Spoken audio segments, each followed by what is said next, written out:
Hi hello good morning ಎಲ್ರಿಗೂ ನನ್ನ YouTube ಚಾನಲ್ಗೆ ಸ್ವಾಗತ. ಮಾರ್ನಿಂಗ್ ನಾವು ಬಸ್ಸಿಗೆ ವೆಯ್ಟ್ ಮಾಡ್ತಾ ಇದ್ದೀವಿ. ಆಲ್ಮೋಸ್ಟ್ ಆಲ್ ಟೈಮ್ 5:30 ಆಗಿತ್ತು. ನಮ್ಮ ಹಸ್ಬೆಂಡ್ ಬಂದಿದ್ದಾರೆ ಬಸ್ಸಿಗೆ ಹತ್ತಿಸೋಕ್ಕೆ.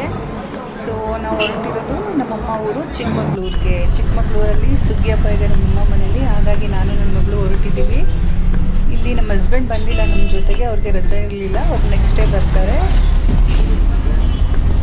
ಸೊ ಅಲ್ಲಿಂದ ನಾವು ಹೊರಟಿದ್ದು ಮೆಜೆಸ್ಟಿಕ್ಕಿಗೆ.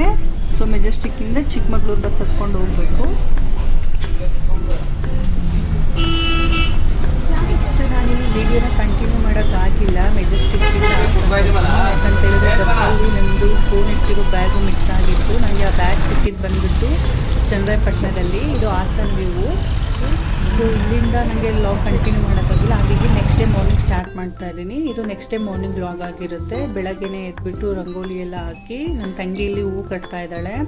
ಹಳ್ಳಿ ಅಂದ್ರೆ ಹಂಗಲ್ವಾ, ಇಲ್ಲಿ ನಮ್ಮನೆ ಸುತ್ತಮುತ್ತ ತುಂಬಾ ಹೂವಿನ ಗಿಡಗಳಿದೆ, ನೋಡೋಕ್ಕೂ ಕೂಡ ಅಷ್ಟೇ ಚೆನ್ನಾಗಿ ಕಾಣಿಸುತ್ತೆ. ಎಲ್ಲದರಲ್ಲೂ ಹೂವು ಅರಳಿದೆ. ಸೊ ನಾನು ನನ್ನ ಮಗಳು ಎದ್ಬಿಟ್ಟು ಹಾಲು ತೊಗೊಂಬರೋಣ ಅಂತ ಹೊರಟಿವಿ. ಹಾಲು ಮತ್ತು ಉಪ್ಪಿಟ್ಟು ಮಾಡೋಕ್ಕೆ ರವೆ ತೊಗೊಂಬರೋಣ ಅಂತ ಅಂಗಡಿಗೆ ಹೊರಟಿದ್ದೀವಿ. ನನ್ನ ಮಗಳು ಖುಷಿಯಾಗಿ ಬರ್ತಿದ್ದಾಳೆ ನನ್ನ ಜೊತೆಗೆ ಅಂಗಡಿಗೆ ಅಂದಿದ್ದಕ್ಕೆ. ಸೊ ನಮ್ಮೂರು ಸುತ್ತಮುತ್ತ ವ್ಯೂಸ್ ಈ ಥರ ಇದೆ. ನಮ್ಮ ಮನೆ ಸುತ್ತಮುತ್ತ ನಮ್ಮದು ಮಲೆನಾಡು ಆಗಿರೋದ್ರಿಂದ ಈ ಟೈಮಲ್ಲಿ ಫುಲ್ಲು ಗ್ರೀನರಿ ಆಗಿರುತ್ತೆ. ನೋಡೋಕ್ಕೇ ಸೊಬಗು, 2 ಕಣ್ಣು ಸಾಲೋದಿಲ್ಲ, ಅಷ್ಟು ಖುಷಿ ಅನಿಸುತ್ತೆ. ಆಲ್ಮೋಸ್ಟ್ ಅಲ್ಲಿ ಟೈಮ್ ಬಂದುಬಿಟ್ಟು 7 o'clock ಆಗಿತ್ತು. ಇನ್ನು ಇಬ್ಬನಿ ನೋಡಿ ಯಾವ ಥರ ಇದೆ. ವ್ಯೂಸ್ ಮಾತ್ರ ತುಂಬ ಚೆನ್ನಾಗಿದೆ. ಸೂರ್ಯನೂ ಕೂಡ ಹುಟ್ಟುತ್ತಾ ಇದ್ದಾನೆ. ಸೊ ಅಲ್ಲಿಂದ ನಾನು ನನ್ನ ಮಗಳು ಅಂಗಡಿಗೆ ಹೋಗ್ತಾ ಇದ್ದೀವಿ. ಹಾಲು ಮೊಸರು ಮತ್ತು ರವೆ ತೊಗೊಂಬರೋಣ ಟಿಫನ್ಗೆ ಅಂತೇಳಿ. ಮಗಳು ಖುಷಿಯಾಗಿ ಬರ್ತಾ ಇದ್ದಾಳೆ ನನ್ನ ಜೊತೆಗೆ. ಮಕ್ಳಿಗೆ ಹಂಗೆ ಅಲ್ವಾ, ಎಲ್ಗಾದ್ರೂ ಅಂಗಡಿಗೆ ಹೋಗೋದು ಅಂದರೆ ಫುಲ್ಲು ಖುಷಿಯಾಗಿರುತ್ತೆ. ನೆಕ್ಸ್ಟ್ ನಾವಿಲ್ಲಿ ಮನೆ ಕಡೆಗೆ ಹೊರಟಿದ್ದೀವಿ ಎಲ್ಲ ತಗೊಂಡು.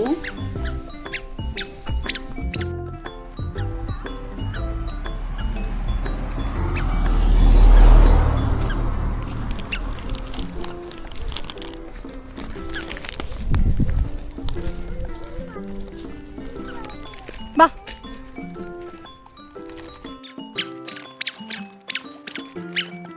ಪಾಪು ಇಲ್ಲಿ ಬೆಕ್ಕು ಕಾಣಿಸ್ತು ಅಂತ ಹೇಳ್ಬಿಟ್ಟು ಬೆಕ್ಕನ್ನ ಹಿಡಿಯೋಕ್ಕೆ ಬೆಕ್ಕಿಂದ ಓಡೋಗ್ತಿದ್ದಾಳೆ. ಬಟ್ ಅದು ಕೈಗೆ ಸಿಗಲಿಲ್ಲ.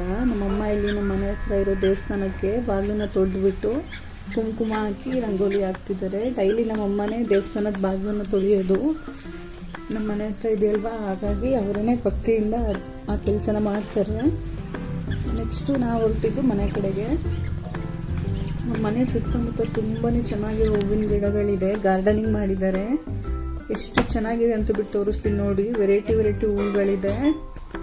ಸೊ ನಮಗೂ ಈ ರೀತಿ ಹೂವಿನ ಗಿಡ ಬೆಳೆಸ್ಬೇಕಂತ ಆಸೆ ಆಗುತ್ತೆ. ಬಟ್ ಬೆಂಗಳೂರಲ್ಲಿ ಅದನ್ನು ಕರೆಕ್ಟಾಗಿ ಮೇಂಟೈನ್ ಮಾಡೋಕ್ಕಾಗಲ್ಲ, ಟೈಮ್ ಇಲ್ದಿರೋದ್ರಿಂದ. ಹಾಗಾಗಿ ಜಾಗನೂ ಕೂಡ ಕಮ್ಮಿ ಇರೋದ್ರಿಂದ ಆಗೋದಿಲ್ಲ. ಇಲ್ಲಿ ನಮ್ಮಮ್ಮ ಮನೆ ಹತ್ರ ತುಂಬಾ ಹೂವಿನ ಗಿಡಗಳಿದೆ. ಹೂವುಗಳು ಕೂಡ ಚೆನ್ನಾಗಿ ಅರಳಿದೆ. ಸೊ ನೋಡ್ತಾ ಇರ್ಬೋದು ನೀವು ಇಲ್ಲಿ. ಯಾರೆಲ್ಲ ಫಸ್ಟ್ ಟೈಮ್ ನನ್ನ ಯೂಟ್ಯೂಬ್ ಚಾನಲ್ ನೋಡ್ತಿದ್ದೀರಾ, ಪ್ಲೀಸ್ ನನ್ನ ಯೂಟ್ಯೂಬ್ ಚಾನಲ್ಗೆ ಸಬ್ಸ್ಕ್ರೈಬ್ ಮಾಡ್ಕೊಳ್ಳಿ. ವಿಡಿಯೋ ಇಷ್ಟ ಆದರೆ ನಿಮ್ಮ ಫ್ರೆಂಡ್ಸ್ ಆ್ಯಂಡ್ ಫ್ಯಾಮಿಲಿ ಜೊತೆಗೆ ಶೇರ್ ಮಾಡಿ, ಲೈಕ್ ಮಾಡಿ ಅಂತ ಕೇಳ್ಕೊತೀನಿ. ಸೊ ನನ್ನ ಬ್ಯಾಗ್ ಮಿಸ್ ಆಗಿಬಿಟ್ಟಿತ್ತು. ಮೆಜೆಸ್ಟಿಕಲ್ಲಿ ಬಸ್ಸಲ್ಲಿ ಇಟ್ಬಿಟ್ಟು ನಾನು ವಾಶ್ರೂಮ್ಗೆ ಹೋಗಿದ್ದೆ. ನಾನು ಬರೋಷ್ಟರಲ್ಲಿ ಬ್ಯಾಗು ಮಿಸ್ ಆಗಿಬಿಟ್ಟಿತ್ತು. ಸೊ ಅದೊಂದು ದೊಡ್ಡ ಕಥೆನೇ ಇದೆ, ಬ್ಯಾಗ್ ಹೇಗೆ ಸಿಕ್ತು ಅಂತ ಹೇಳ್ಬಿಟ್ಟು. ಅದನ್ನೇ ಒಂದು ಸಪ್ರೇಟ್ ವ್ಲಾಗ್ ಮಾಡಿಬಿಟ್ಟು ಅಪ್ಲೋಡ್ ಮಾಡ್ತೀನಿ. ಸೊ ಕೊನೆವರೆಗೂ ನನ್ನ ವಿಡಿಯೋ ನೋಡಿ, ಇಷ್ಟ ಆದರೆ ಲೈಕ್ ಮಾಡಿ, ಎಲ್ಲೂ ಸ್ಕಿಪ್ ಮಾಡೋಕ್ಕೆ ಹೋಗಬೇಡಿ. ಇನ್ನೂ ವೆರೈಟಿ ಹೂವಿನ ಗಿಡಗಳಿದೆ, ಹೂಗಳಿದೆ, ತೋರಿಸ್ತೀನಿ.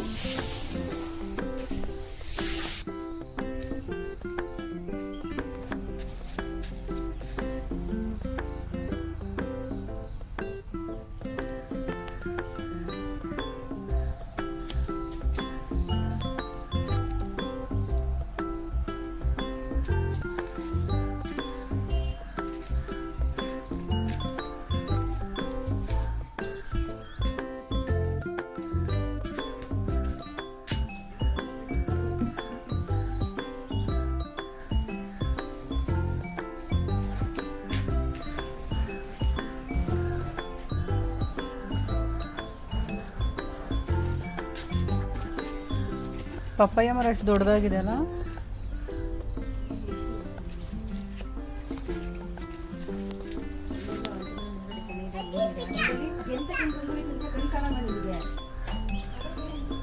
ಎಲ್ಲಮ್ಮ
ಕೊನೆವರೆಗೂ ವಿಡಿಯೋ ನೋಡಿದ್ದಕ್ಕಾಗಿ ಧನ್ಯವಾದಗಳು. Thank you. ಬಾಯ್.